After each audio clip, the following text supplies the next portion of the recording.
episode 532. Excuse me. Episode 532. It's 7 years of sturdy. Holy shit. Wow. And Congratulations. I appreciate it. You know what's funny though is every year I'll say when I realize it's coming up around when I'm really paying attention to it, like, oh shit, I should do something for it, like December, the month before, which is always super late.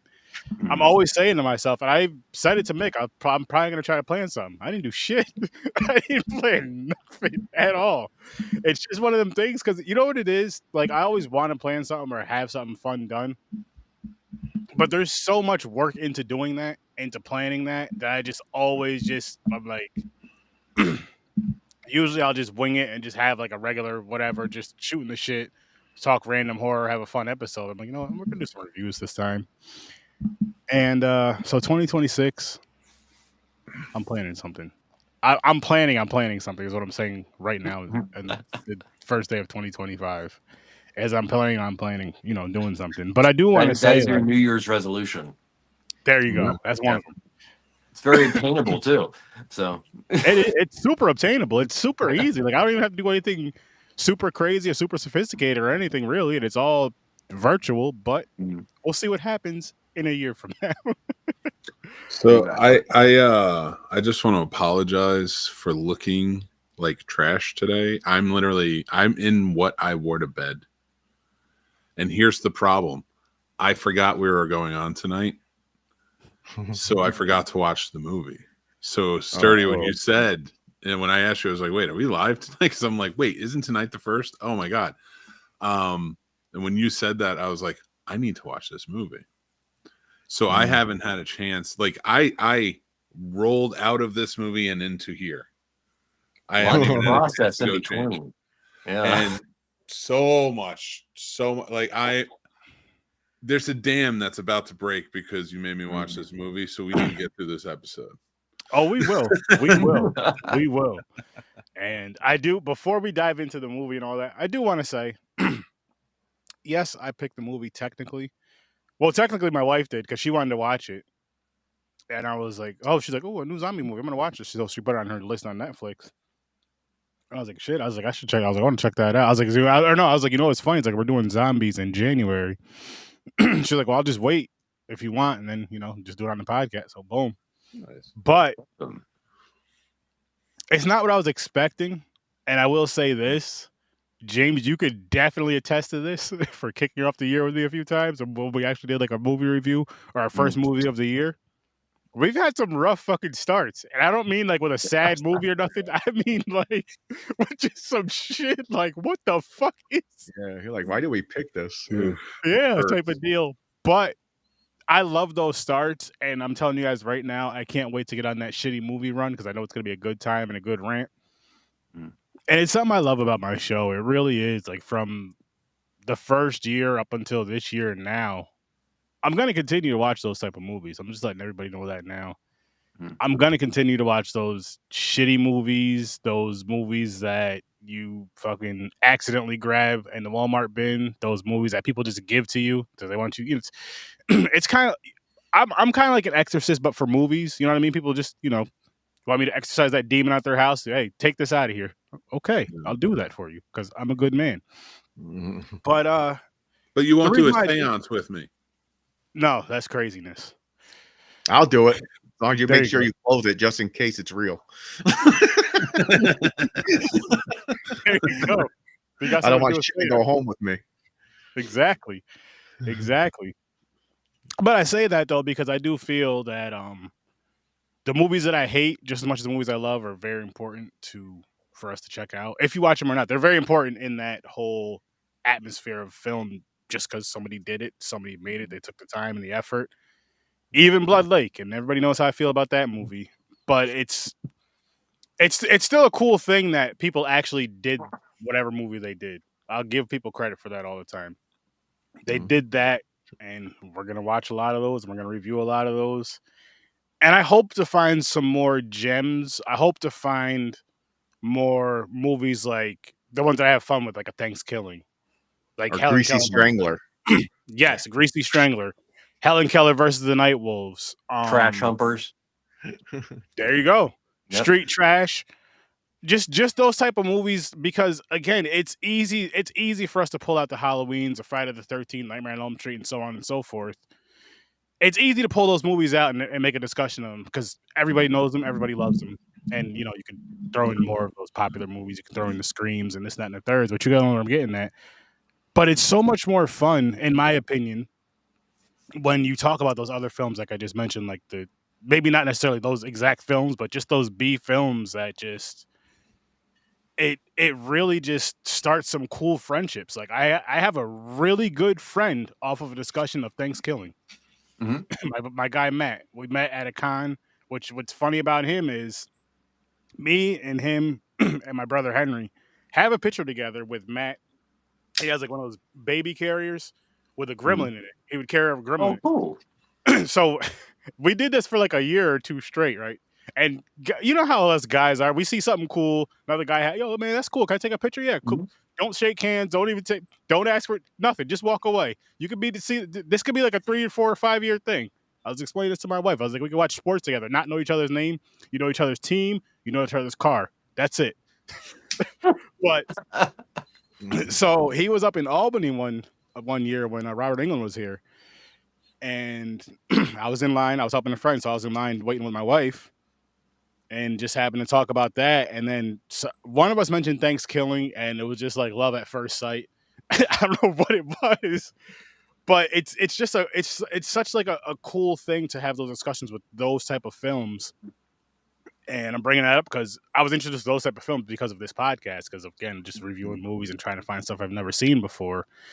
And then going down the rabbit hole of B horror films and more indie films, and learning a whole, like I learned a whole lot about movies in general just from watching horror movies. And then just from this past 7 years of this show, just from tons and tons of guests, ones that I'm cool with, ones that I'm not cool with. I respect and appreciate every single one of you, because in a way you did something, and I appreciate that. I think it was awesome.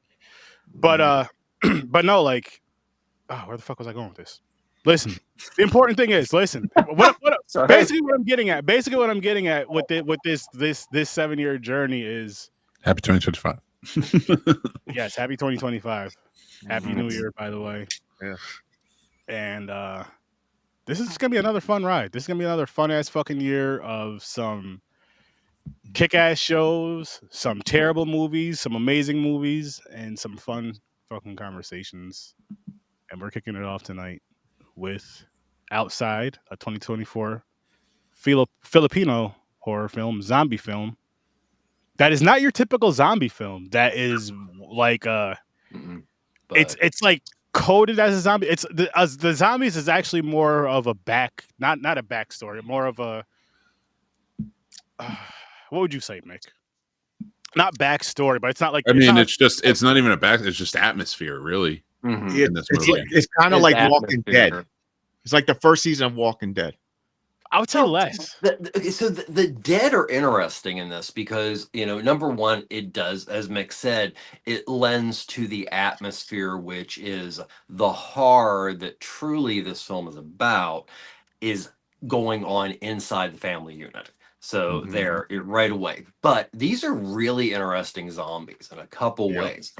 And I'm not going to make it sound like this is the first film to do it, because if you go back to the Return of the Living Dead series, you had your dead remain conscious, and they were suffering too. But for some reason, and we don't know why, the closest thing to an explanation is there's something about water. That's it. So we have no idea what really happened. But the really interesting thing is what you say or do right before you turn becomes a cycle, and that becomes you. And then it starts building that there are some of these zombies that might be ones that have gotten to a point in which they will expire themselves, that you genuinely see what you think for the movie is just automatic repetition, is repetition that leads to a zombie putting his head down. Do it.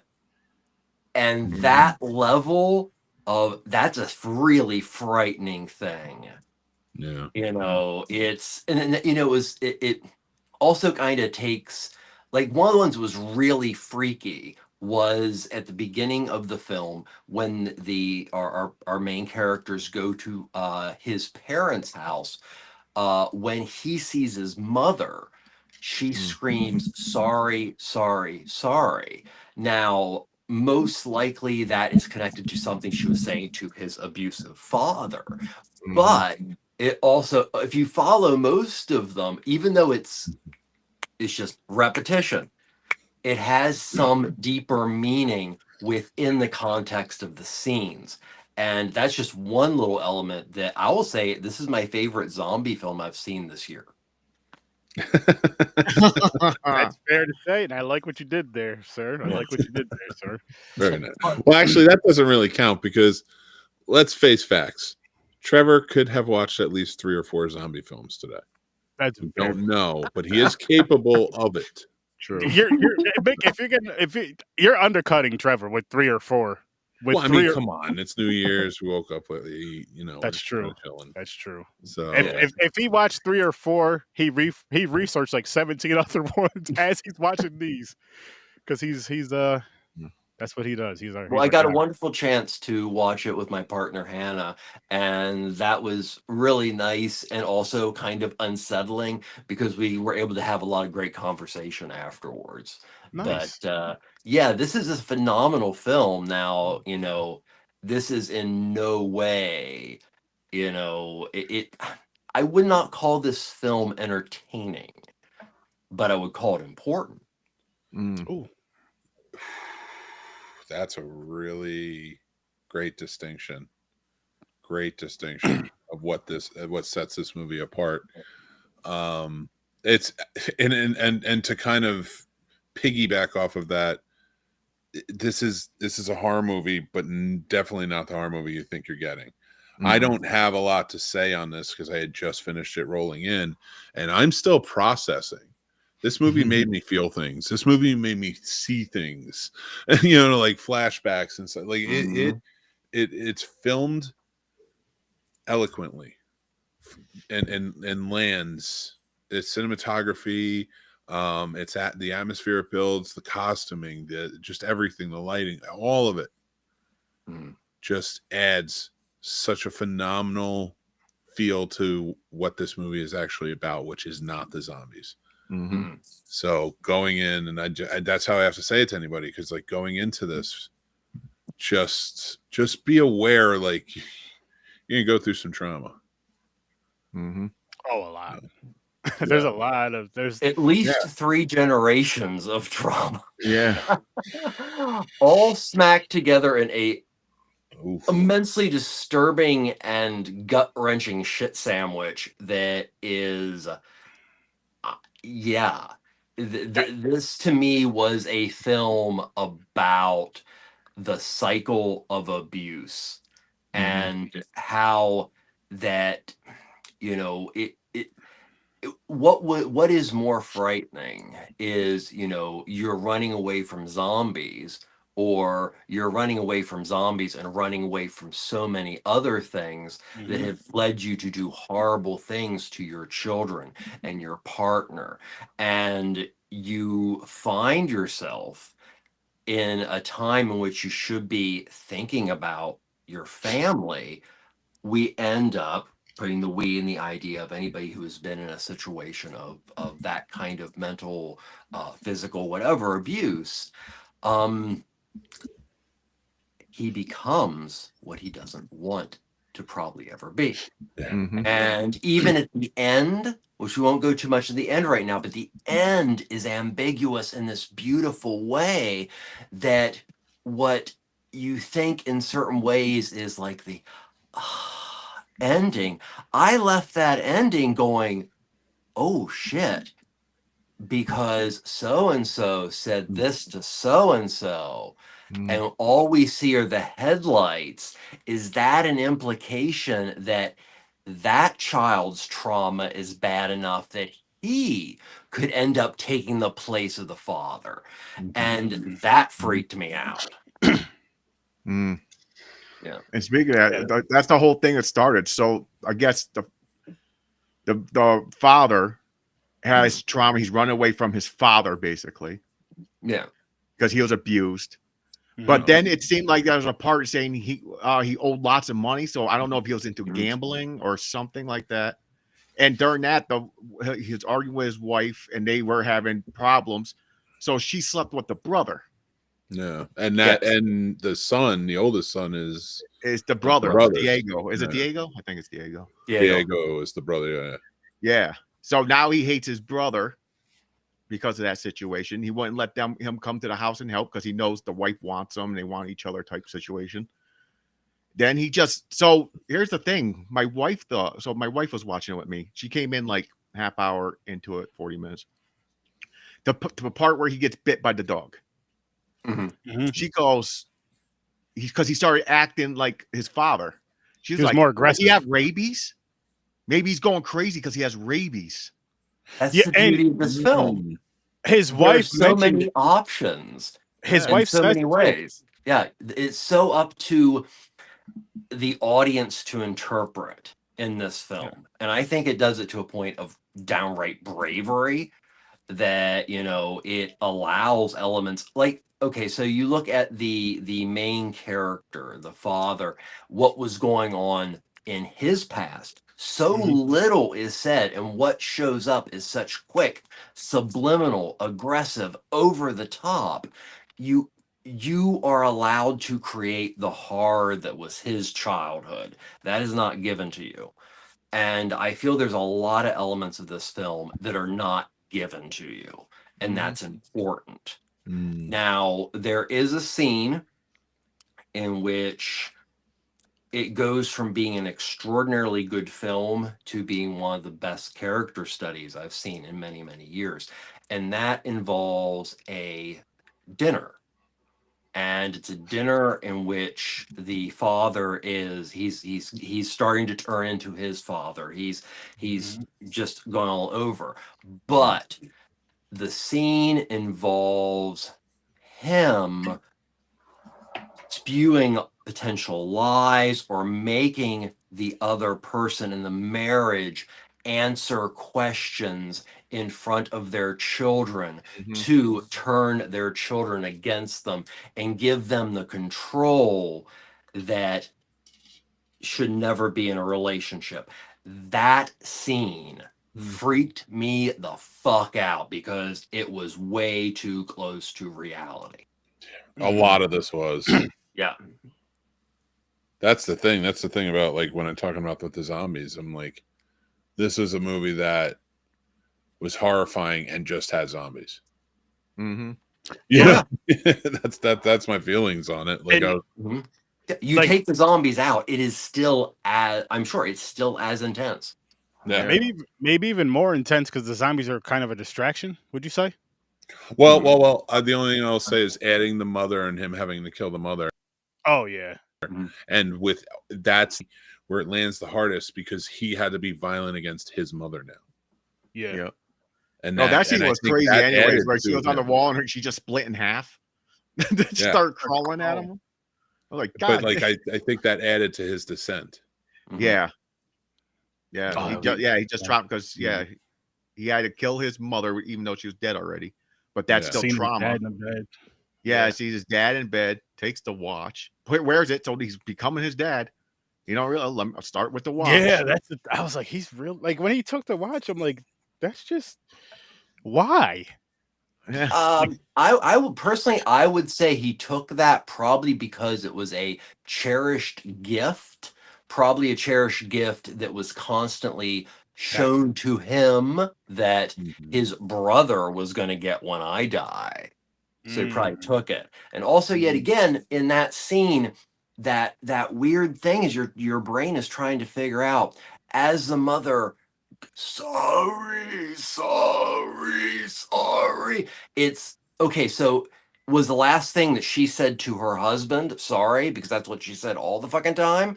Or is that genuinely her saying I'm sorry? And does it make a difference because it's coming from your dead mother? What are you gonna think? You know, this film is so awesome on so many levels. That's a good one. Yeah, like she's saying sorry to him, letting him do that to him. Let the father do that letting to him him. abuse him, letting it happen. What he probably But wanted it to could be hear either all his way. life is coming out of his dead mother's mouth. Taking it back to like the, you know, what I took from it with her coming at him saying sorry, and then him having to be violent against her. Again, like adding that level of like that's what he heard her say to his father before he heard. You know, That's true. and now he has to become his father in this. Yeah, it's a so many layers. Well, I like the flashes of his father too when he's in that room. He keeps seeing him on top of the stairs. Yeah, that was yelling at him. That was actually a like, pretty dang. cool, intense scene right there. Well, actually, before we get off to add to you, Mick, something that I thought this film did beautifully that I've seen very rarely. Honestly, I can't think of another film that really takes on multiple generational trauma and looks at it from a very truthful and uncomfortable manner that those people who have lived through trauma could at some point only understand based on how they were taught. Something that not a lot of people want to talk about, but which is a huge thing that needs to be fixed. The cycles need to break. And this is a film about that. It's a very uncomfortable family subject. And to add to it too, also the trauma, not just the generational trauma we're getting, but the trauma of like finding out a wife cheated on you and one of your sons isn't your, like that is a whole different type of marital trauma. And then you have like a whole bunch of you have the sibling trauma. You know, yes, there was always a wedge driven between them, but also like that's my wife, and like you're the father of my son. Like that is a trauma. That's on top of that, like. Yeah. One of the important things to point out is the father and the mother are not innocent. They don't have issues in their history. Now, does that make anything right? No, but and that's, you know, yet again, something that happens is people find themselves in situations that unfortunately they want to get away from, but somehow it becomes a cycle. And you know, she was going to leave her kids to be with Diego. She wasn't. No, what Diego did, I thought Diego created that I thought concept. that's what she said at the dinner table. What? Oh, I thought that's what she said at the table, because he said to her, like, he's like, you know, she was going to leave us. Yes, but let me explain it. So, as somebody who would want to take control of a situation, let's throw something out that is a partial truth. And let's do it in front of our children. And let's do it in a way that you force that person to answer. And you do it in a way of intimidation to the point that it builds and builds. You're allowed to do one of two things in your mind. That's kind of a fight or flight. Either you go like this, or she does what she did, which is, I want to leave you. It has nothing to do with the kids. And that was the scene. Yeah, that's true. Yeah. Because trust me, people that are watching this either themselves can relate to that, or they've seen family members deal with that, or at least can remember some element of their childhood. You know, this is, if you're looking for a fun zombie movie, this is definitely not it. Oh no, there's nothing fun about this movie at all. It's a good movie. It's a really good movie, but it's not a fun movie. Like it's not a fun. I would say if you really like Train to Busan, which is a hard movie, but it's a hard movie because of like the end. Let's be real. Like the rest of the movie is like a good zombie film, you know, and the end just hits you in the gut. This is like the end of Train to Busan for like 2 hours and 20 minutes. Just that's it. It's like gut it also punch. reminded me a great deal of I Saw the Devil, in the fact that it left you with such amazing feelings. Very different films, but I felt a similar way when I walked away. Mm-hmm. It was just so disturbing and so.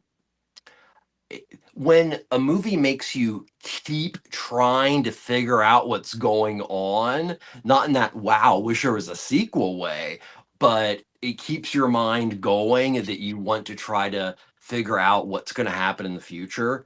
Mm-hmm. That is that. Of course, I saw the devil outside. Both beautiful examples of that. Yeah. Mhm. I definitely agree, but I don't want to think about what's going to happen with this movie ever again. Oh no! I mean, as I'm soon as it abandoning hit my all head of of it's a cycle thing, I was like, oh god. It's Even I'm probably not as bad as you, Mick, but I like the abusive father situation with the mother. That gave me flashbacks. But I was never like put in a room. I was never abused like that. I was never. It was my I mean, like, parents listen, that argued. like I was never locked in a basement or anything. Like, I don't want to say that. No, I'm just saying, but it's how you're taking it is like you had a lot of trauma. I'm saying I'm not. I delete. So I got this weird. I need a therapist. Let's just get real. I had this weird thing where I forget. I made myself forget all the negative shit unless someone brings it up and reminds Yeah, me. that's unhealthy. My brain shuts it Very off. common. Yeah, I mean that's a defense. So I don't mechanism. remember most of my childhood. That's what I'm getting at. Most of my childhood is delete. Yeah, you have Well, to not learn delete, good it's coping hidden. skills. Honestly, like that's what it comes down to. Yeah. And therapy will help you, dude. I've been doing it for years. Like it's Yeah. You amazing. don't want to be know. at a I rush just- to get anywhere. No, just take your time. Yeah. Just do it. Yeah, it's not like Take you're gonna. your Yeah, you time. don't graduate therapy and you get out of it and you're like, Yeah. like it just helps you. Yeah. Day to day deal with this stuff and learn coping skills to deal with your past traumas. I'll be honest with you. I did an IOP and I suggest it for everybody. I think going through who's been through trauma. I mean, it's I think that will help a lot of people. And that's what's there for, to teach us stuff. So need more of that in the world. Yeah. Exactly. yeah. It's true. Check on your mentals, people. It's super, super important. So what do you think about it, Aaron? I really enjoyed it. Again, I was like going into it. I'm like, okay, it's Filipino. When I see it, I'm like, for me, I'm like, okay, cool, foreign horror, foreign zombie movie. This shit's gonna be wild, and it was wild, but not in the way that I was expecting and hoping for. Yeah. No. But Not like the sadness shit. Very sad. Yeah. but it was. I would no, not. I wouldn't even. I wasn't even expecting it to be like the sadness, James, but more just some crazy wild, some cool stuff. Ingmar But- Bergman makes a zombie film. Oh my god, yeah. Sorry, But- Aaron. No, you're good. You're good. It's so true. It's like such true. It's like such Danish nihilism, this movie Yes. in the Philippines. Zombies by Carl Theo Dreyer. But I could see the horror in it with the aspect of the zombies, and I mean as far as like the isolation and being trapped, because it's just I can't imagine being in a household like that. Like I've seen things here and there, but not to that extent for myself. But as far as like being that abusive household to where the father's not only abusing the mother but also the kids, and it's like. You can't just like in other situations, like in situations where people can't just get up and go, or it's hard for they get up and go. Like this situation, it's even harder to get up and go because it's like if I go out, there's fucking zombies out there. Like it's literally Exactly. It's They're literally trapped two you're ways. literally Yeah. trapped. You're literally safer. As crazy as this sounds, in this situation, it seems like you're literally safer with the abuser, just because. They're never going to kill you. They may beat the hell out of you. And again, I'm not saying this in real life, people, but in this movie, the way it's making it look, the way it's making it seem is what I mean by this. I'm not saying that's how it is. That's desperately what what's his name? With Francis, right? That's his. Yes. I'm trying to Yes. again. I'm coming like right out of it into the review. I'm trying Yeah, to it's Francis. remember. And Iris is the mother. Yes, Francis and Iris, everything and he then exudes Joseph, in this, and I forgot the other brother's name. all of the way that he acts is, and James, Jacob. listen up. Yeah. Is if you don't learn those coping skills and how to deal and how to open up and be on and like even with yourself, and deal with this. This is what happened. Like it's just becomes this immense traumatic feeling that you just, and he's desperately trying to hold everything together, you know, and you can't, like, you can't. The best thing for them in that instance is to get away from him. He needs to be away from them. He can't. Those are the abusing is what's going to keep him from coping and getting away from it and learning. So that's, and the only way to break the cycle is to make a promise to yourself to break the cycle. That's why I've and never hit the my fact kids. that it's a cycle, and it's very hard. I don't raise a hand to them. In fact, if I raise my voice, they laugh at me. Yeah. You mentioned about, why they, why he, makes the decisions he does or forces them to do whatever. I mean, of course, this is an extreme version here because the zombies are taken into effect, but fucker gaslights his family with zombies. Let's be honest. Yeah. Yeah, he does. Yeah. In the most traditional way.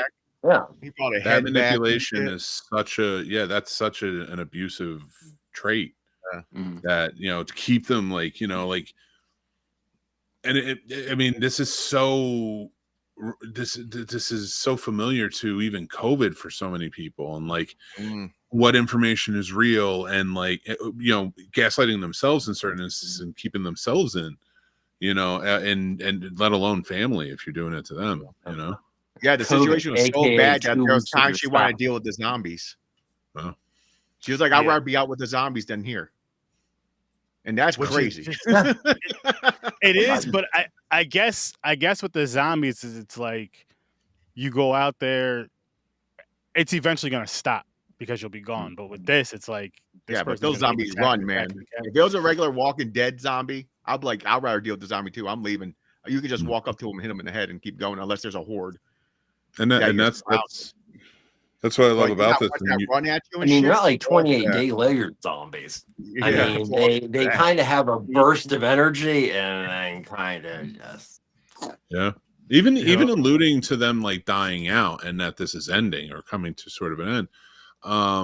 Or there's a foreseeable end, it seems. They allude to that. I'm not saying it's true, but like if you play to that, I think that adds to the idea of like, this is not a zombie movie.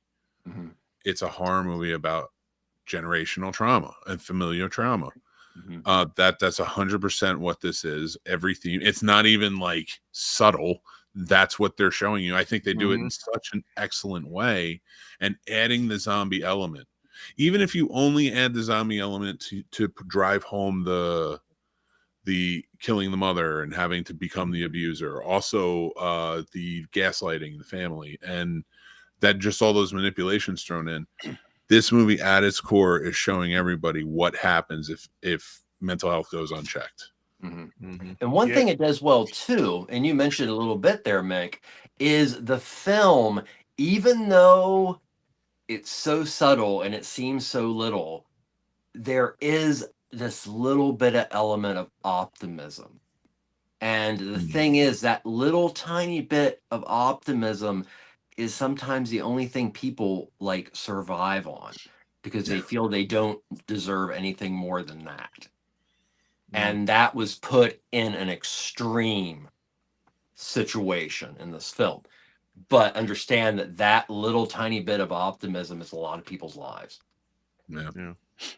What's crazy is the. Oh, go ahead, Aaron. No, go ahead, James.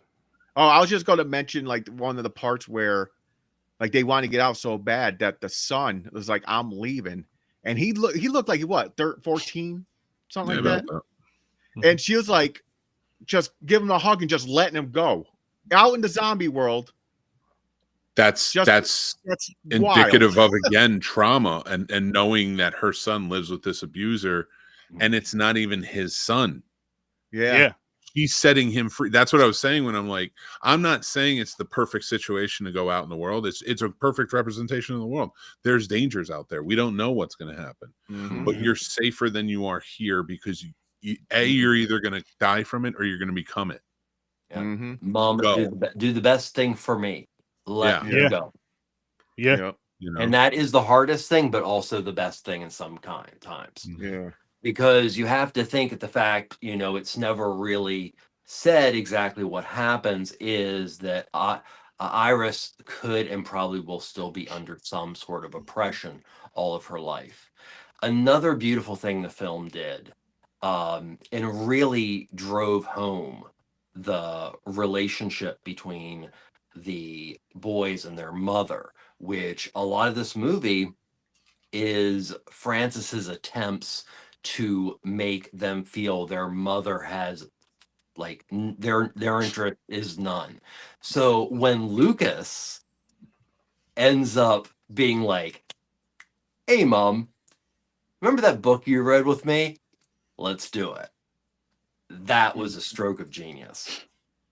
Where Lucas literally goes, "Hey mom, I'll tell a lie for you because you made me understand sometimes it's the right thing to do." Yeah, this is great fucking writing, guys. Yeah, it is. They did an amazing job. It is. Yeah. And what I was gonna say is one thing I really liked about this movie, like with the whole, is how well this whole family showed emotion for a lot of the stuff that was going on. As far as like the actors, the actors showing the emotion on their faces with their body language and everything. That's hard to do, and to me, that can make or break a scene, or even make or break a whole film, especially something like that's like this, where it wants you to feel something. It wants you to, kind of feel bad for the kids most of all in this whole house. Feel bad for the mother for the abuse she's going through. Feel bad for the guy for the abuse that he went through, but also for his wife lying and cheating and having a child on him and making him think it's his child up to this point. And then boom. And which I did like about this scene too, because it was very realistic of like how, I'm not saying what he did was right, but what he did was, it's very realistic. How after he found out, how he started treating the kid, like not too long after, just like super just aggressive, and it's just hurt and pain, and it's not right. But I do like the fact that it did that because it's showing these realistic emotions to situations that happen like this. Yeah. Where he was favoring the younger child because it's his. Yeah, exactly. Like once he. I don't think it's a favoring. It's, if I could interject on that, it doesn't. I personally, I mean, I have a stepson whom I love like he's my own, and he's an amazing kid. Very fortunate, but I've also seen the other end of it. Like from I know what you mean. At this situation, actually, you know what I mean? Like, so having seen that, like that type of anger you see isn't so much about being more protective of what's yours. He's not even mad at that child in the moment. When he looks at that child, all he sees is everything he just discovered. And that's where it is. It's not even a rage. It's just trauma. It's just now new added trauma. And that's got to be directed somewhere if you're not coping with it. And it's at him because he can't help but see them now. Yo, just think about that though. Like for him, I'm just going just for him really quick. Like, so he hears that, and then his first thought is, okay, so my first child is not my first child. My first child is actually my brother's first child with my wife. And I'm finding this all out as we're going through things, of course, the whole everything else. And there's a zombie apocalypse going on. Like shit. There's no fixing that relationship. No, Nick, I gotta go back to you because you just made a connection that I didn't really think of too much. Is in its own way, this is very much an allegory for the COVID situation. Because COVID, one of the nicknames is COVID. Spend 2 weeks with your spouse and hate them.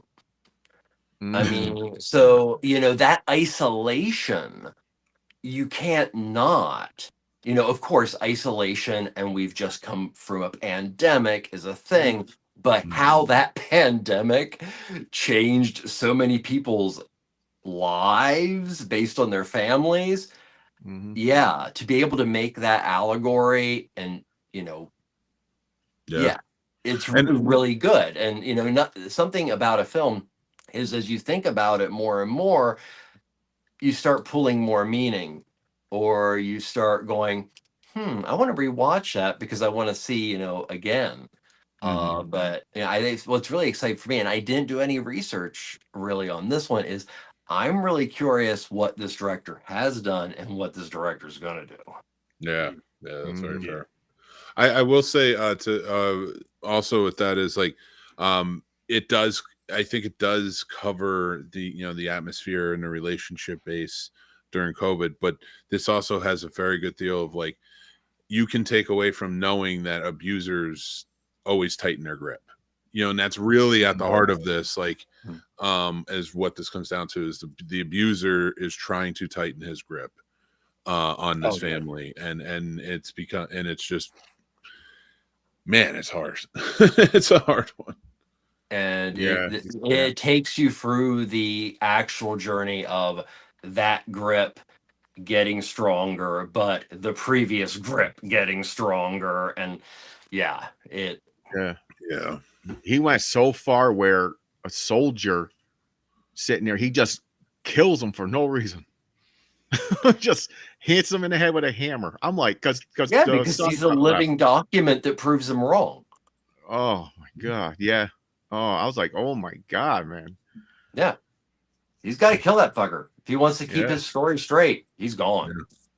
Oh, crazy. He's tightening his grip, like down to that bit, it's a man.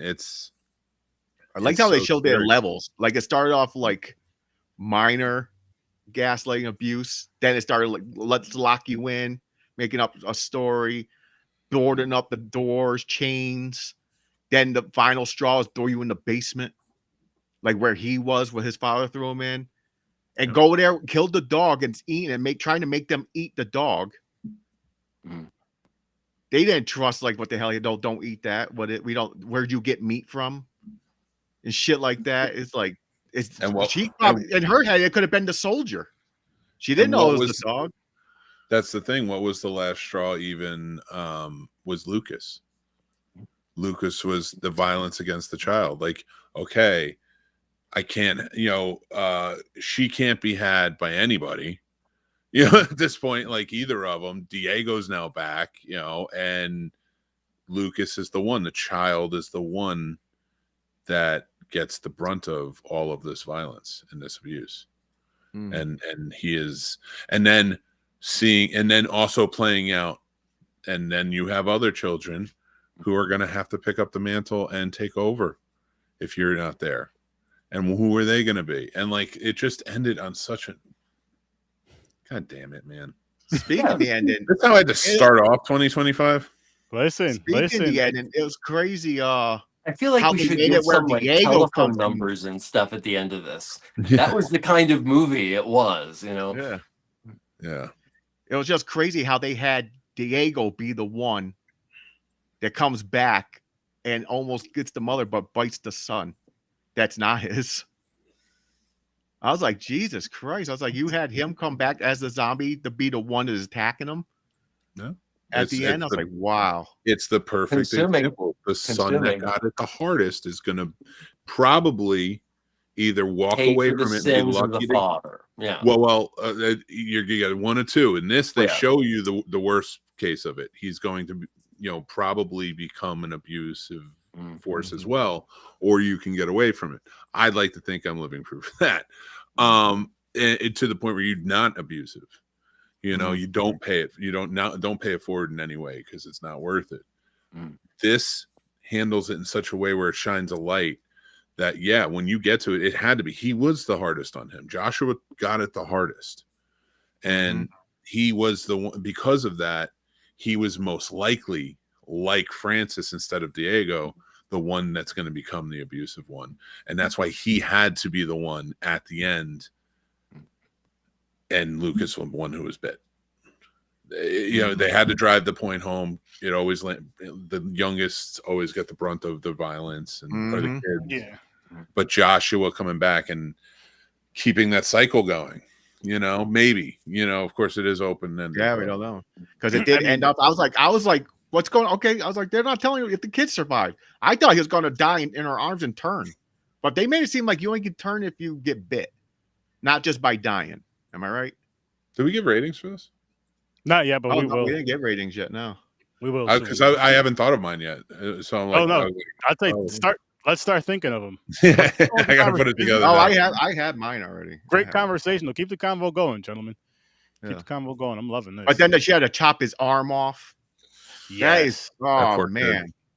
That was She's like, here, bite down on this and look that way. And it wasn't one chop. She had to hit that multiple times. I'm like, oh no. And the fact that she had to do that, which also sort of like parallels him having to kill his father or his mother, I mean, as the zombie, but to save her son, she had to put violence on him. Where the father is sitting there against the wall, just staring, like. She has to live with and he that snaps guilt out of it. He's all like, her oh, life, fuck, you do need even help, though so she let has me to go do get the what I van. done. Festival of the Living Dead. Which one's this? Festival of the Living Dead. I never heard of this. I've never heard of it. Who added this one? This guy right here. Aaron. Sturdy Bird. Sturdy Bird. I have some. I'm not gonna say high hopes, but I'll say this: it's not gonna be terrible. That's my thing. It's a zombie movie. I don't think it's going to be a masterpiece type situation like this one. No, it's not going to have like a deep story like this. Absolutely not. But I don't think it's going to be terrible. It might be a regular zombie movie. I don't know. When I say regular, you know what I'm saying? Like, yeah, the original, like, typical. I think it'll be maybe what I was expecting from this, as far as not as extreme, because this is a foreign one. But you know what I mean? What you're saying, typical fun zombie. Speaking of picking the movies, I was going to be an asshole and put Warm Bodies. It's a zombie that falls in love with the human, right? I want to see that movie. Like I just can't remember the exact thing. I think if he gets to a new, like, a heart, he could turn human again or some shit. That's what the theory was, like, they're thinking. But they were like in love. It was weird. It was a weird movie. I was like, no, I won't do this to Aaron. I was like, I'm going to pick something that I never seen. Listen. We would have threw it on there and reviewed it. No, I know we would have threw it on there. I know. You know how we roll with this, man. I'm not gonna, which there's some fun themes coming up this year. I know in March for Women's Month we are doing a versus. We are doing because I forgot February. No, I didn't. February's found footage. February's found footage horror films. So, gentlemen, each pick a horror of your favorite found footage horror film. Oh, I got a list already. As long as we didn't review it, just everybody give their picks. I got a list from grab your picks. TikTok guy. He said found footage movies you need to watch, and I wrote them down. Nice. That's one of my favorite subgenres of horror. But in March for women's horror, this is going to be a 2-month thing. We're doing Underworld versus Resident Evil. So I've never seen the Resident Evil films. It's all the first of both. I've been like kind of wanting to watch them, but also like just from hearing I'll just speak from my brother Henry about how, because he's someone who's played all the games and is like a diehard Resident Evil fan as far as the games go, and then watched the movies and told me how the movies were. So I'm just like, do I want to watch them? But now I'm like, I'll watch them with these. It'll be more entertaining. It'll be fun. They get kind of ridiculous on, keep going. Like the last one I seen was when she started getting psychic powers. I was like, I the haven't fuck seen is any going of on? Wow. But I gotta say this too, though. There is which we are gonna be touching on the Resident Evil ones, but after Resident Evil versus Underworld is done, we are hitting animated horror, because that's something that needs a bigger shine that I have not touched on, and I don't see it. I got to do some research. I got to do some research and find something then, because same. But I know there's stuff out there. There's stuff out there. It's just it's not like finding a regular, like a slasher movie. It's like you got to do a little research. It depends how you define horror. Like, one that I could throw out there is Watership Down. Do you define that as horror? I never seen it. Just define it as dystopian. Is it a dystopian horror film done through animals, like Orwell's Animal Farm? Kinda. It's a horror movie, but it's animated. So okay, interesting. Yeah, I've never seen it, but it's just, I just thought of just something. I'm just like, okay, so I can knock out the Underworld and Resident Evil movies. I've seen Underworld before. I know I haven't talked about them, so I can go through those again, watch them, and same with Resident Evil. Yeah, I've seen all those. But with animated, I'm like, it's just more things I want to talk about. That's what I'm basing these themes around, basically, people. Well, you know how I feel about researching concepts, so I know. that one. So that's another thing I love about Trevor is he's the only person that I know that I've had a conversation with about that enjoys doing the actual research part. Me, I just like the results. As I'm far too as doing lazy. the research, I'm just like, come on, man, this is I'm way bullshit. too lazy. I'll do it. I don't mind doing it, but I don't enjoy doing it. But like I did it for that. like 2 weeks. I like wrote down the director of the movie that we're talking about and everything. Then after that, I was like, I forget. Then I'm like, oh, whatever. I'm too lazy to write down names and shit. It's. I'm just talking like no. Trevor takes a deeper dive than that. Trevor ends up figuring it out. Like, listen. So this person was born on January 14th, 1977, on a Monday. It was raining.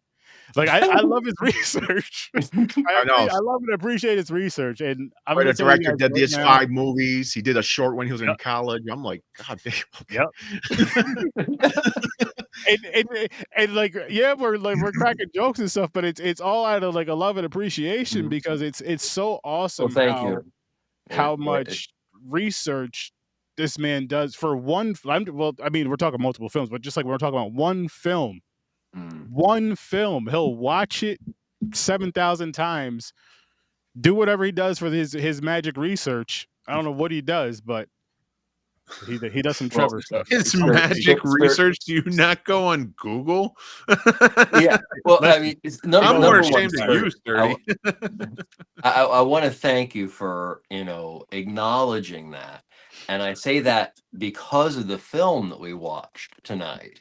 And in some cases, we are in relationships of people who are supposed to love us that attempt over long periods of time to convince us that we are nothing.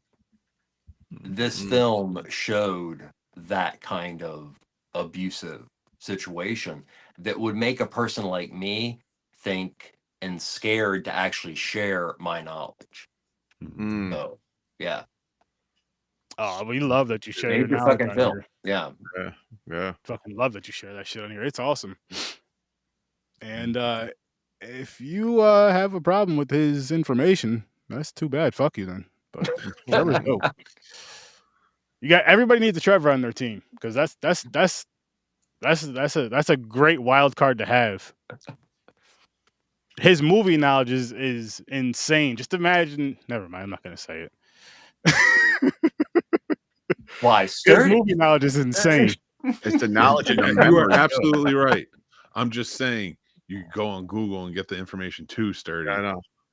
I know you that. Put the research in. No. But it's more so like even with like the cultural stuff and how he pronounces the names. Oh no, yeah. Listen, Trevor's on everything. I'm not disagreeing with you. I'm just saying you could look it up. Yeah. Nick, I'll pick you up next week. Relax. It's okay. No, I don't. That's not what I'm saying. I don't care about that. Trevor, I'm saying you gotta.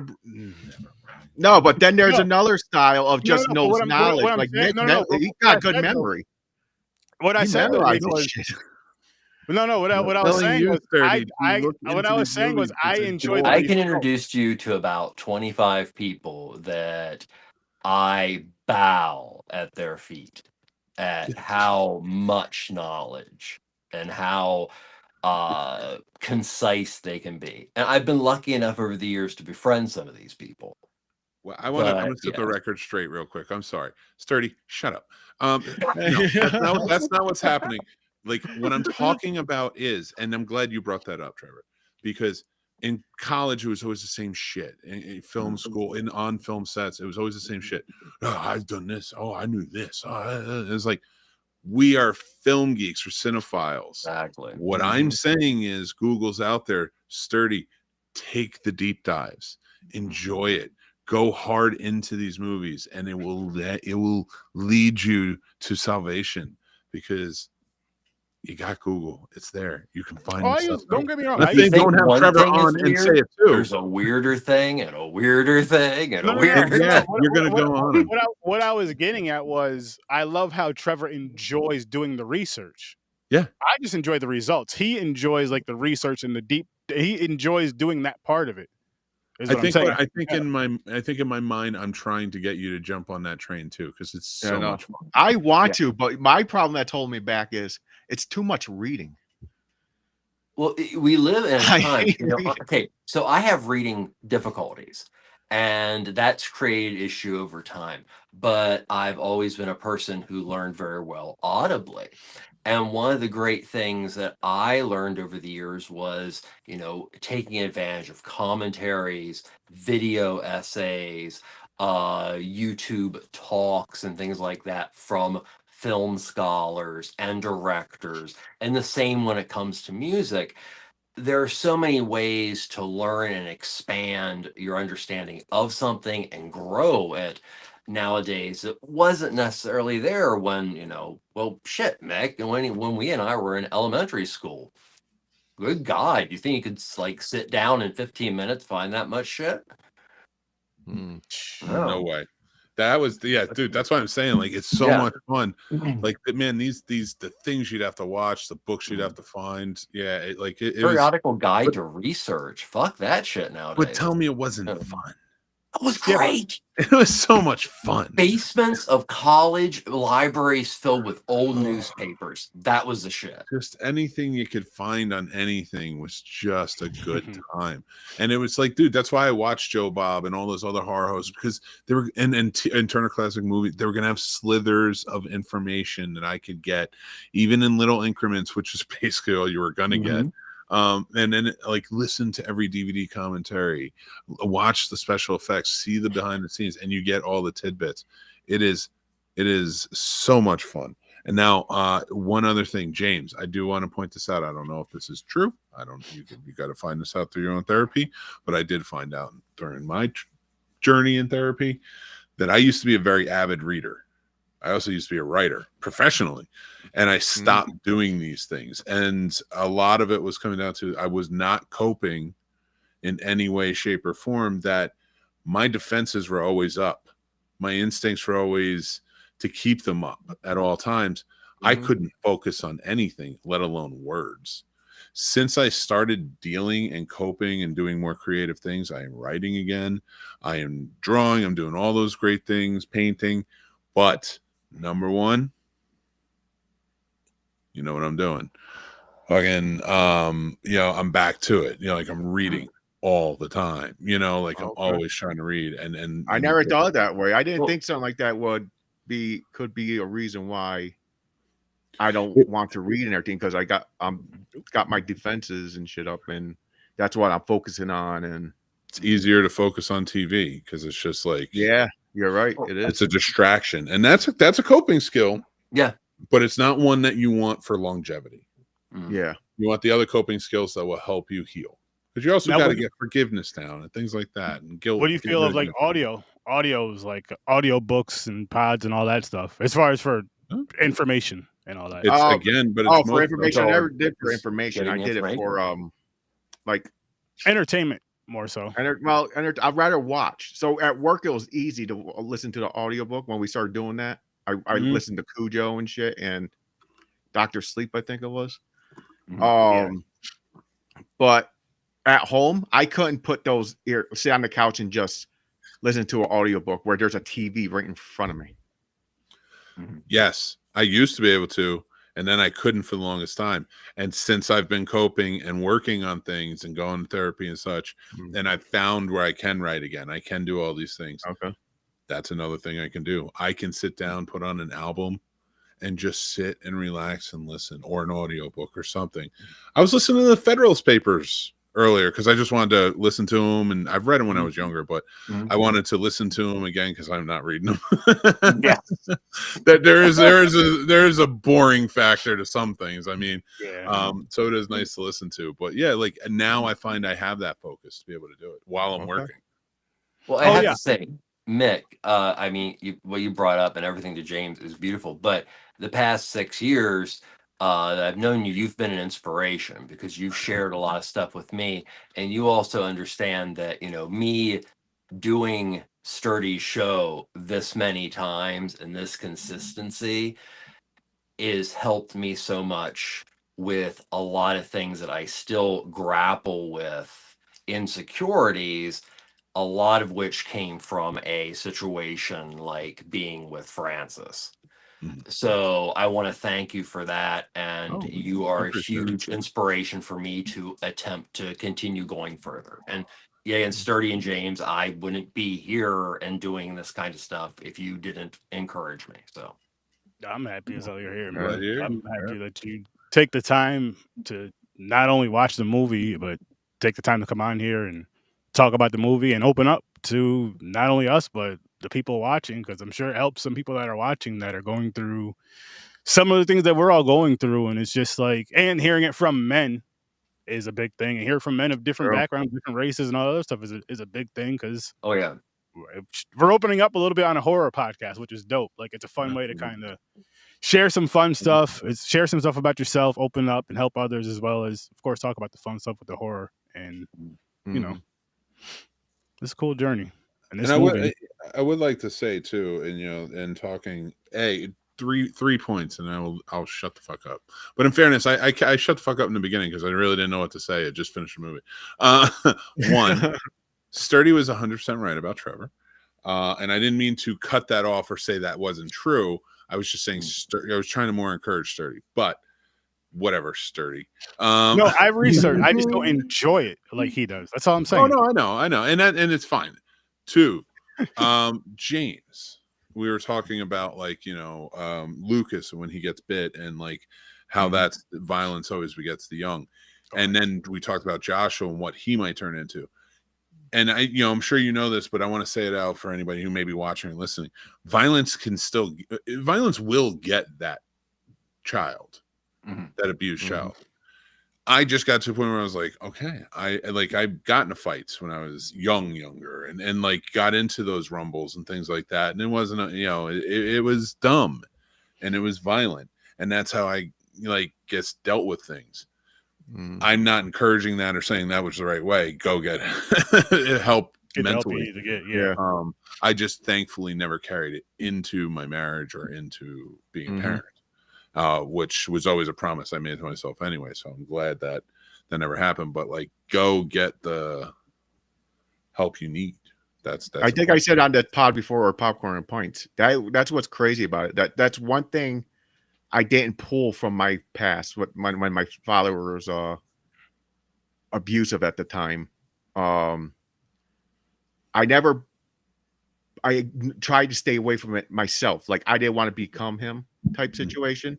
So I stopped partying like crazy because I didn't want to become like alcoholic. That's most of my family. So I have alcohol here and there.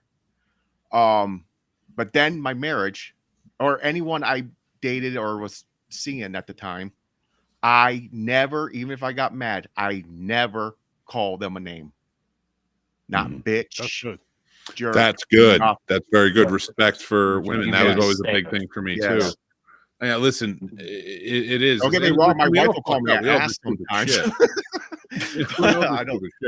I do want to point out one other thing about Joshua too, because in this, he sort of becomes the role of a stepchild, and I want to point this out as a stepfather.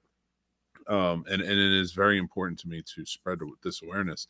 The number one indicator that there's abuse in a household is there's a step parent.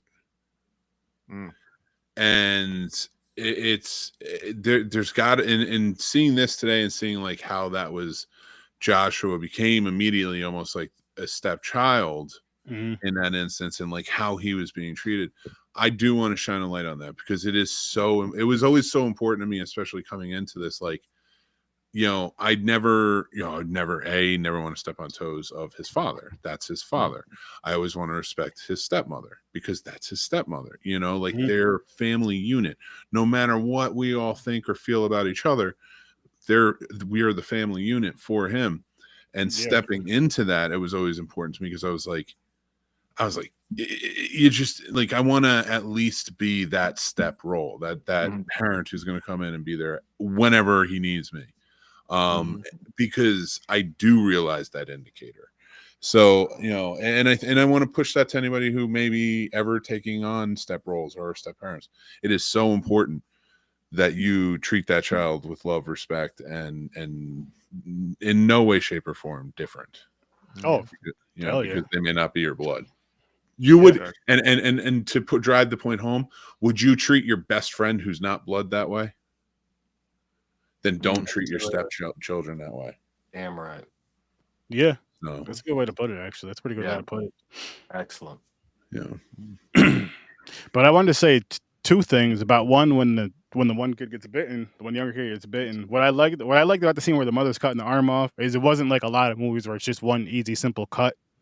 It was multiple cuts, so it was more so, of course, the kid going through the physical pain, the mother going through the emotional pain of seeing, and then the mother going through the traumatic pain, the emotional, like all the stuff she's going through, especially even more so the blood splashing back on her face as she's cutting her child's arm off to save his life, which sounds wild, but that's what she's doing.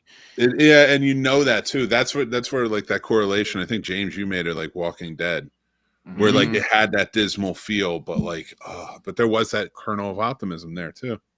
And the other scene where it makes me think, look at the flowers.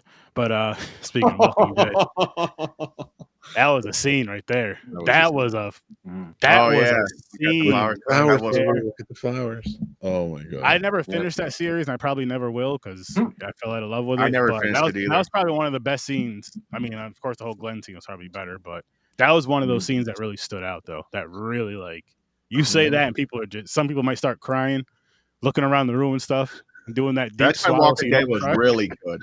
I had to stop it. First 3 seasons. I would like walk around or something, like wherever I was going, just random, and there would be flowers around. And I would just be like, "Look at the flowers, Lily," and I would always just say it jokingly. That my son started saying it, like he was like doing a puzzle, and he was like, "Look at the flowers, Lily," and I'm like, "No, I got to stop that. I can't do it anymore." I was like, you never realize like what your ears are listening to. I do. Can I tell a funny story I wanted to share for you, with you anyway? So we're gonna get ready to watch movies on Disney with my youngest, and we're flipping through, just like, okay, we all want to watch this. We don't want to just watch something like really juvenile. How about this? Nah. That's all he's doing. We get to Cool Runnings. He goes, and I'm like, you're insane. We're watching it. Cool Runnings is amazing. And let me tell you, he was so intently watching this movie that when they qualified, he goes, yes. I was like, yes. I was like, that's what Cool Runnings does. So go out and watch Cool Runnings today. It's amazing. That's funny you mentioned that. I don't know if you were on before. I was talking to them about Nosferatu, and I know we have some interesting back and forth on that movie, which will hold. But I saw that movie with my daughter, and my daughter left that film for the last week. She's been obsessed with Nosferatu. She's already a metalhead. I think I got to experience one of my children's gateway into horror. That is pretty amazing. Freaking awesome. So I do have different thoughts though, because I watched it a second time. I needed to. So like it has I still hate that mustache. I'll leave it at that. That was a strange decision, but I was. He looked like Stash rides with Nosferatu. He looks like Freddie Mercury played Kurgan in Highlander. Oh shit! Holy shit! I swear to God, that's what he looked like to me. I like the movie, and and Bill Skarsgård's a good actor, so like there are great interactions and such. The only thing acting wise, the only thing I would like kind of maybe say is like Lily Rose Depp. She was clearly out of her weight class in terms of all the actors she was surrounded by, but she did a good job. Like she was, she did like I just like didn't think she was quite ready for this. And as I'm watching, I'm like, I wish like an Emma Stone or somebody was in something like this, who has that gravitas that can really sell where we're at with this, So that's just me. But other than that, great. Eggers. I have to check it out. I have to check it out. Yeah, definitely. Yeah, I want to watch that and the werewolves movie. I seen that. That's a fun one. Yeah, interesting take on that one. How they become werewolves. I was explaining to them I saw it too. It's Yeah. interesting. I do like it. I had a buddy. I don't want to tell the story because it was his story idea, and I don't know if he ever did anything with it. But it was a cool werewolf idea that was in the same vein of what they did in this movie in terms of like how they change. But it wasn't like a yearly purge thing. It was much different approach. Gotcha. I'm real interested in seeing this. This Yeah, that's sounds what I'm like crazy. something It's like they mixed it with the fun. purge. It's kind of crazy. Oh, that's Werewolves look cool too. Yeah, they were cool looking. Yeah. Let's dive into the ratings really quick. Oh, gentlemen. yeah, Oh, shit, we didn't even do the ratings for this movie. No, We're talking about like 4 other movies. But James, you want to kick it off for us, good sir? Go with I enjoyed it. What like we talked, it wasn't what I thought it was gonna be, but it was good. Everything about it. I like the acting, the cinematography, everything about this movie. So I'm gonna give it a 7.5. 7.5. Okay. Trevor, how about you, good sir? Well, I never thought I'd live to see something that was a mixture of Ingmar Bergman's Scenes from a Marriage, maybe a Cassavetes film or two, and Day of the Dead. And I give it a 9.5. Nice. Nice. Mick, how about do you? you want me to go or you? Yeah. Oh yeah. You go ahead. I like listen, honestly, we were talking about Nosferatu, and the reason I bring that up is because I've heard a lot of correlations on the symbolism and allegory it plays to abuse. And I will say this, yes, we have lots of those types of movies that really do heavy-handedly may put into their movies and their stories things about abuse, which I'm not knocking, right? This movie is one I feel like if you're a horror fan or you've experienced trauma, you should definitely see it. This is a smack in the face that I think a lot of people sometimes need to see. Well, I think it uses the horror genre to be that smack in the face. Yeah. Because it is such an intense movie and it does drive things home, where if it was a family drama, it would have seemed like too much. But within a world that is out of control and the extreme concept of zombies, it actually fit. So you take the confines of the genre and you put something really frightening at the center, and What'd you say your rating was, Mick? I'm sorry. 9. Okay, nice. I'm gonna give this an 8.5. I think this was an excellent movie. I would have enjoyed it more if there was more of a tragedy earlier in the film. If one of the parents or one of the killed, like if say if the kid got his arm bitten earlier in the movie, or did something. So it was more of a fear of something happening. You know what I mean, or more of if he's gonna turn or not. No. But overall, I thought it was a really good film and just a great film to kick off 2025 as far as movie wise, not story, what happened in the story, but as far as being a good overall movie, this was a really good movie overall, and I recommend it. I recommend it. This was a good watch. 2024 had a lot of really awesome things in the arts, films, and music. So, hopefully that continues into 2025. And let's be honest, right now in the world of art of any form, there should be a movement, and there should be a movement that has been growing for years that should show a peak of artistic greatness based on politics and things of that nature. We haven't seen it for a while. It's slowly building. Hopefully, this is an example of people making massive statements and, putting things that they believe out there on the line and to be interpreted as the viewer decides to interpret them. What was funny about this movie for me is when I first seen this, and I know I said it in the group chat, and I was like, guys, this movie's like 2.5 hours. I was like, my bad. And I'm thinking to myself, like, shit, this is a fucking zombie movie that's 2.5 hours. And when I'm watching it, it didn't to me, it didn't feel that long. And I understand why it was that long because of the story and everything went with it. it worked for this movie. It doesn't work for every movie, but it worked for this movie, in my opinion. As far as how the length for it went.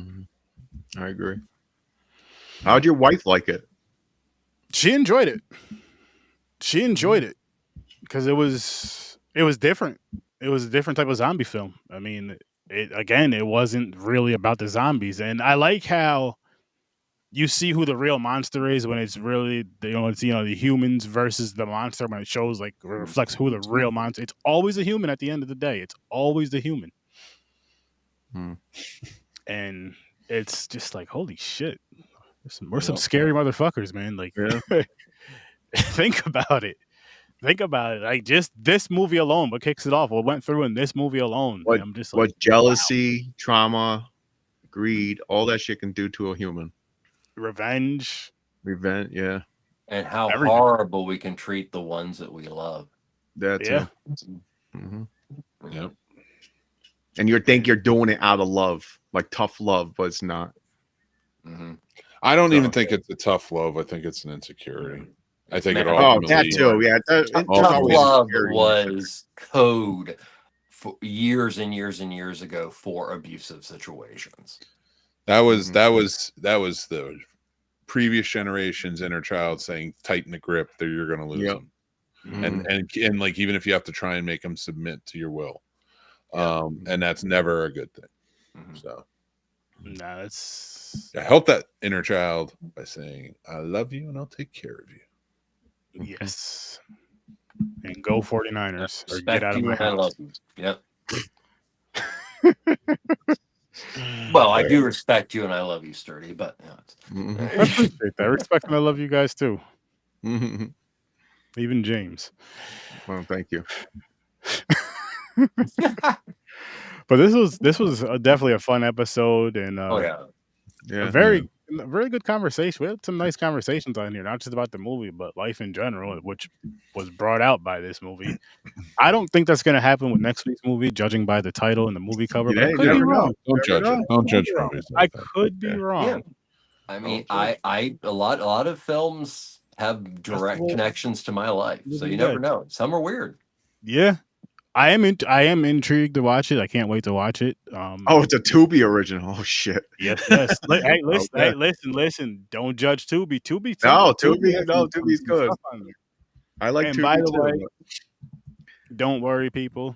Especially you, Shake, if you're watching. If not, I'm saying it anyway. I'll be getting back to Bad Girls Club hopefully this week. Do not worry. Episode 2. I'm back on my shit. Season 17. You just gave me trauma just saying that. Listen, James. That show sucks. You got to just sit back and watch it. I can't. You got to enjoy the craziness. I don't like when there's constant arguing and fighting. I'm like, that's why I didn't like Real World. Twerking. Sometimes they're not arguing and fighting. Sometimes they're twerking and they fist fight, James. You don't want I'm to going to bed if we're talking about reality TV because I think that was what led to the downfall of everything we're seeing. Yeah, I agree. I totally agree. 100%. Too much reality kicked in, and it wasn't actual reality. That's the best part. Yeah, scripted reality. Fuck you, cops, and fuck you, Puck. Everybody wanted to now be famous. Reality stars can be famous. Everybody wanted to do this. Then it was influencers. Then it was this. And now we don't have fucking scientists.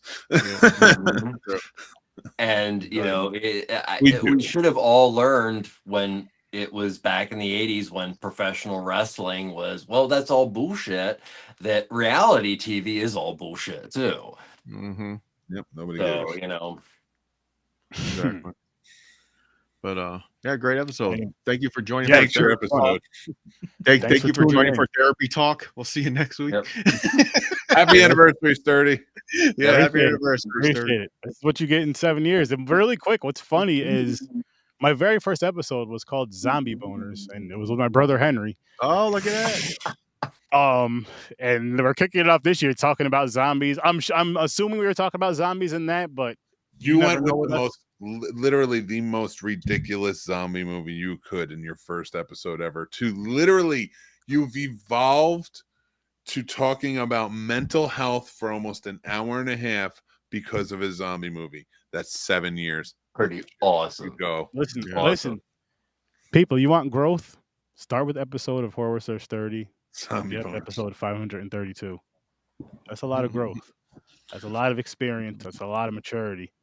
It's a lot of nonsense and bullshit too. I'm not gonna lie to you, but a lot of growth, a lot of a lot of laughter, a lot of time.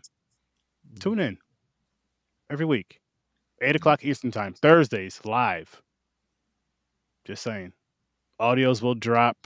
I'm gonna try to start getting them out the day after. I'm gonna try, but listen, go check out everybody's stuff on here. Go check out the Scene Snobs and making the Scene Snobs, which I will be making an appearance about once a month over there. So Awesome. definitely go hop on over there. Ambassador Radio. I know Trevor's on a hiatus, but he's gonna come back and he's gonna come back strong. So be on the lookout for that. Of course, James over there with Popcorn and Pints. We'll be back on the 11th with some Bond. James Bond, that is. James Bond Jr. Yeah.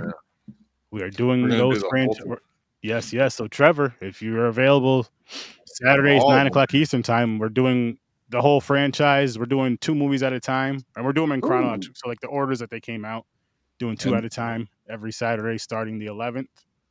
If you want to join us, you're more than welcome to, my friend. I might, if you want to go real deep into some James Bond, I might hook you up with a friend of mine. Ooh, Yeah. Oh, that'd be nice. Mr. John Arminio is everything about James Bond, including the novels. He is like obsessed. He's appeared on the Pink Smoke and stuff like that, talking about it. That's awesome. He's my Bond guy. So that's awesome. See, listen, yeah. You see this? He has a Bond guy. I don't even have that.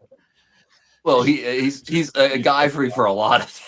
So, see, this is why I say everybody needs a Trevor. It's like a utility knife. Just has boom, everything. Crazy movie, Bond guy. I have a Doctor Who family. See? My wife's aunt, uncle, and his daughter. Their Tom daughter Baker loves Doctor Who Nice. You see this? and Star Trek, of course. They're Trekkies too. Yeah. Appreciate you, But guys. Mick is the main Trek. Appreciate you guys. And Doctor Who. I have the TARDIS tattooed on my arm. Yep. Oh, Nice. nice. I didn't know you had knowledge on Doctor Who. Oh yeah, I didn't know. I used to But watch you never- Classic Who too, and I went back and revisited a ton of them. Oh, you never. So every time we go there for Christmas Eve and everything, like I watched since I met my wife every Christmas special. Oh yeah. That comes out every year. My wedding was Doctor Who themed. Oh wow. That's And awesome. it had nothing to do with me. My Oh. wife loves it, so she wanted to have a Doctor Who theme on it. Oh, cool. That's So awesome. we both had geeky marriage things because I was married on the bridge of the USS Enterprise. Damn. Yeah. Oh my goodness. Geek That's awesome. power. Wow. I love it. That is amazing. And I thought my wife's but Lego was crazy. We had a Lego cake. That's It was awesome. That's edible. awesome. They made the pieces. Yeah, my her brother made the cake, That's and dope. That's really cool. he made it look like it was collapsing with Legos, Uh-huh. and each piece was made like candy. You can eat it. He molded the Lego awesome. pieces of chocolate. Very cool. Yeah, it was pretty Very cool. cool. Phenomenal. I might have a picture somewhere. I'll show it to you guys. Yeah, hell yeah. Because I believe we took a picture of it beforehand and after, like during Yeah. the wedding. I think we had. That's awesome. too. Yeah, it's pretty That's cool. awesome. But damn, what an episode. Yeah, one for talking about zombie boners to Yeah. mental health in 70. That's growth. And More ways don't than get it one. wrong. We'll probably end up talking about zombie Of boners course, again of at some course. point. Probably next week. Because we're, the immaturity will come out. All it takes is But I do want to point out its counterpart, Zombievers. So, you want to Yep, compare and Zombievers, contrast seen the it. boners and the beavers. boners and beavers. Yep, I've seen it. I've seen Zombievers. Oh man, I can't wait. I can already tell this is gonna be a fun ass year of content podcasting, and I'm here for it. I'm here for it. Oh, and I did it, guys. I went a full episode without saying something crazy. All right, Boom. let's end it. 2025. End it now. I have to go to the bathroom, and that's Yeah. a threat. That's a Kicking threat. off 2025 right is what we're doing. I'm trying to be a good boy He's this being year. good. He's being a better man this year. We're out of here though. Appreciate you all. Happy 7 years to Sturdy. I gotta say it. Happy I know it's 7. third person, whatever. But this is a fun journey, and it's gonna continue. I'll see you in your nightmare.